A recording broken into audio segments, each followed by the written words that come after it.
اس وقت جو صورتحال ہے پورے ملک کے اندر مسلمانوں کی اور خاص طور پر نوجوانوں کی اور ہماری خواتین کی،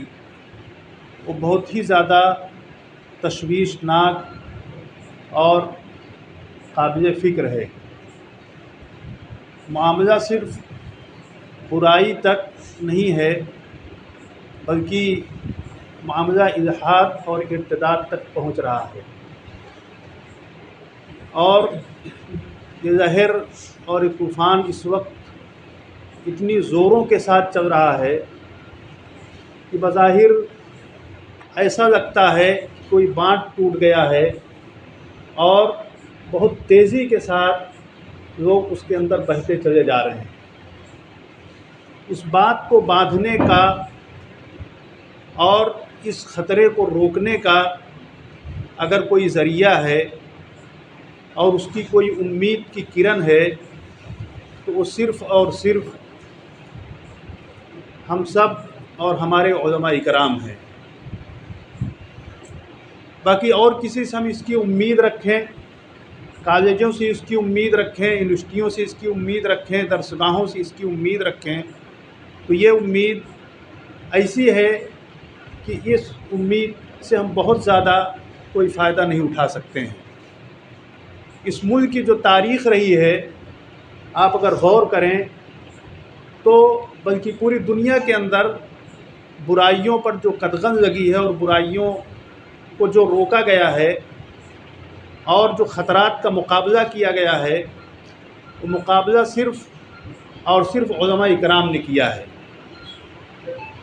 ہندوستان کے اندر ہمارے سامنے سب سے بڑی مثال حضرت مجدد الفسانی رحمۃ اللہ علیہ کی ہے کہ انہوں نے اس وقت کیسا خطرناک ملک کے حالات بن رہے تھے اور پورا ملک گویا کہ ارتداد کی راہ پہ لگ گیا تھا، اور دین الہی جو بادشاہ کی طرف سے پورے ملک کے اندر جس کی تحریک چل رہی تھی اور اس کا خطرہ پیدا ہو گیا تھا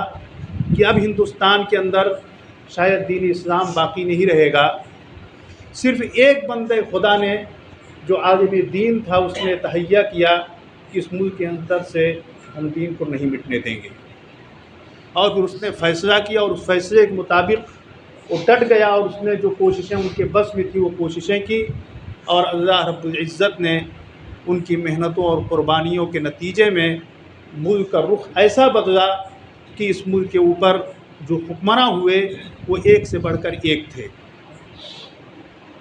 جبکہ ان کو قربانیاں دینی پڑی، جیل کے اندر رہنا پڑا، اور نہ معلوم کیسی کیسی ان کو مشقتیں برداشت کرنی پڑی، لیکن وہ ایک عالم دین کی جرأت تھی، عالم دین کی غیرت تھی کہ اس غیرت نے ان کو اس بات پر آمادہ کیا کہ وہ میدان عمل کے اندر کود پڑے۔ اس وقت ملک کے جو حالات ہیں، ان حالات کے اندر سب سے زیادہ جس چیز کی ضرورت ہے وہ یہ کہ ایمانی غیرت، ایمانی حمیت ہمارے اندر، وہ ایمانی غیرت پیدا ہو جائے، آگ لگ جائے ہمارے اندر کہ یہ جو حالات ہیں اور جو اس وقت جو ہے برائیاں پھیل رہی ہیں، یہ کسی قیمت پر ہم اس کو برداشت کرنے کے لیے ہم تیار نہ ہوں، اور اس کے مقابلے کے لیے ہم اپنے آپ کو کھڑا کر دیں کہ ہمیں اس کا مقابلہ کرنا ہے، اور یہ برائی ہمارے سماج کے اندر، ہمارے گاؤں کے اندر، ہمارے شہر کے اندر کسی بھی قیمت پر بڑھنے نہیں پائے گی، بلکہ اس برائی کو ہمیں ختم کرنا ہے۔ اور اس وقت کی اگر یہ ضرورت ہم نے نہ پوری کی اور ہم میدان عمل میں نہ آئے اور ہم نہ کھڑے ہوئے تو آگے آنے والا جو دور ہے وہ دور اتنا خطرناک ہوگا کہ ہم آپ اس کا تصور نہیں کر سکتے ہیں۔ اس لیے ہمیں اپنے اندر اس ایمانی غیرت، ایمانی حمیت کے تحت، اور اپنی ان علماء کرام کو، جو علماء کرام ہمارے گزرے، ہمارے اسلاف جو گزرے، جنہوں نے اس ملک کے اندر دین کی تبلیغ کا کام کیا، دین کی اشاعت کا کام کیا، اور پھر دین کو محفوظ رکھنے کے لیے انہوں نے قربانیاں دی ہر طرح کی، ان قربانیوں کو ہم پیش نظر رکھیں اور ان کو اپنا آئیڈیل اور نمونہ بنائیں، اور پھر اس نمونے کی روشنی میں ہم جو ہے اپنی زندگی کے سفر کا آغاز کریں، اور ہم دین کو زندہ کرنے اور اس کی سربلندی کی پوری کوشش کریں۔ انشاءاللہ اللہ رب العزت حالات کو بدلنے پر قادر ہے، اور جب تک ہم کوشش نہیں کریں گے اور ہم سوچتے رہیں کہ حالات بدل جائیں